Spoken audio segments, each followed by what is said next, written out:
I've got this bag of bags in my garage and I don't really want to throw them away because we use bags for life now and I don't want to stick them into the bin, the landfill. So I've been searching around the internet and I found a great option to make with these that I'm going to try from a YouTube channel called Brothers Make. And there are a couple of guys and they do some amazing recycling stuff. They really do. And I will link their channel below because I think you'll be blown away with what they do. And this is just one of the things that they've shown on their channel. So what I'm going to do is I'm going to take my bags out of here. And how you test to see if it's a suitable bag for this is if you stretch it and the bag stretches and doesn't snap, then it's a suitable bag for what I'm about to do. And what I'm going to do now is to cut these into small pieces and some strips, just using a normal pair of scissors. I'm going to avoid wasting as much as I possibly can. So for instance, where that is cut like that, I'm going to cut a bit off there and I'm going to cut it into strips about that sort of size all the way across and put these into little pots of all the different colours, and then I know what I've got and I then can make my design after that. I'm all set up to start my sheet. What I've got here is a black bin bag, or part of a black bin bag, that I've already gone over it. Now, I think you'd be much better off using a large domestic iron, but I got caught sneaking mine out of the house and got told I couldn't use it in case I got black plastic or plastic on it. So what I'm using is the Cricut little press, and that does seem to be doing it quite well. I've also set up my heat press here as well, and I might have a go and see if I can get it to work using that, but we will see. I want to keep this as flat as possible with as few creases in it as I can, and that seems to be nicely sealed. And then what the Brothers Make did, they just went over it like this and kept building up layers. I've got all my colours separated where possible,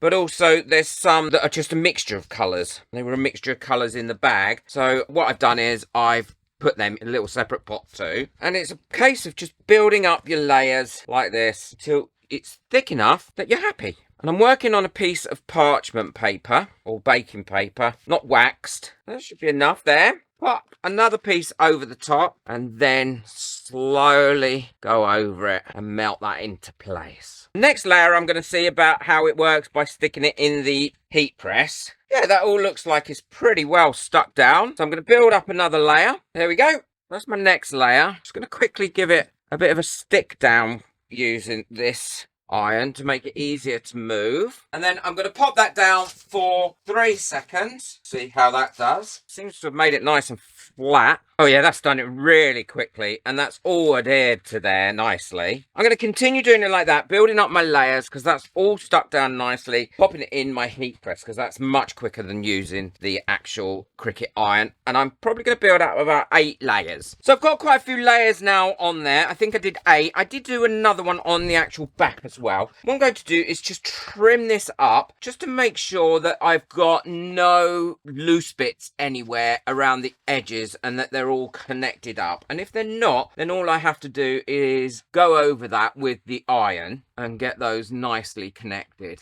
I'm not going to throw any of these bits away that I'm trimming up. I will use them in another project somewhere. There are a couple of bits where it's not quite as sealed as I would like. All I'm going to do is put my parchment paper on there and just slowly seal those edges. And then once they're all sealed all the way around, I'll show you how I'm going to cut the pattern out. Well, this is lovely now and stiff and firm. I probably could have got away with doing maybe a couple less layers, but it'll be fine. All I'm doing now is trying to soften it up a little bit, make it a little bit more pliable and easy to bend when I come to bending it. What I've got here is a pattern that I just downloaded for a simple wallet off the internet, and all I'm going to do is go around and cut this out. And this pattern was free. All I did was went on Google, asked for a free wallet pattern, and this one came up. It looks really simple and easy to make. So there we go. I've got my lines all on there now, and wherever I haven't cut through, all I need to go through now is with a pair of scissors and follow those lines. And I just need to cut out this bit as well, which is the strap that goes across the top of the wallet. And now I've got that cut out, what I'm going to do is slightly score across this part to make it a little bit easier to bend that.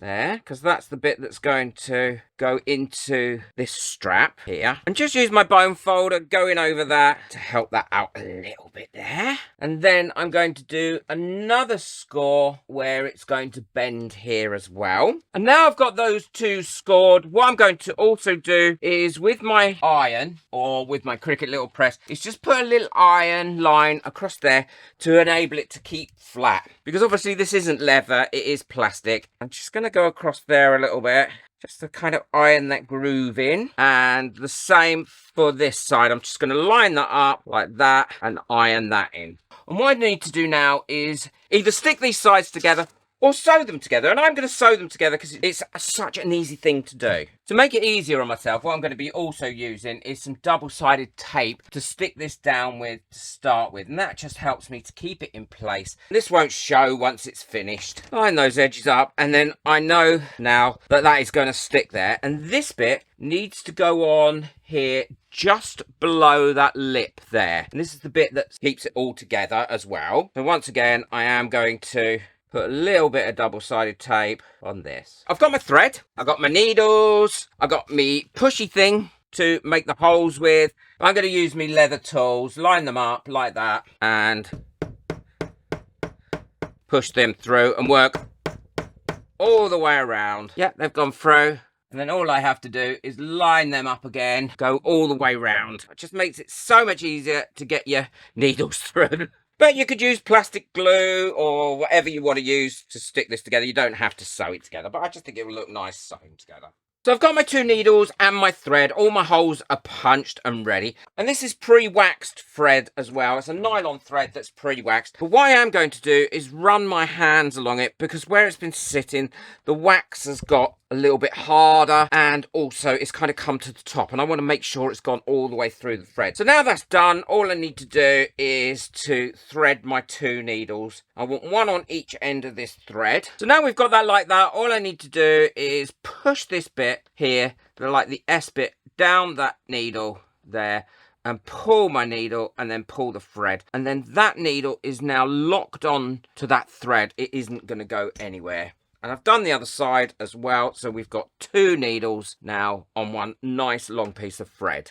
I've set my wallet up in a clamp because it is actually much easier. And now what I'm going to do is a back stitch. So what that does is I'm going into the holes one away from the end. So that's the end there, that's the last hole. Putting my thread through one side, starting from the left, through to the right, pulling that together. And now what I'm going to do is go from the left here back into that last hole. Now I've made my holes big enough that I can actually push my needles through, then go through with that one through in that same hole, and then we've got a nice easy stitch. And I'm going to continue that stitch all the way around until I get to the other end, the equivalent of this. And what that will allow me to do is another back stitch to finish that off. Finished sewing them, and I made two. I managed to get two out of that little piece that I made, with some spare as well. And they are really well put together and lovely and robust. And they're big enough to get money in and cards as well. This one I did with a much lighter colour thread. I thought it'd be nice to have them as a much lighter colour thread. What I'm going to do is I'm going to take these to my next craft fair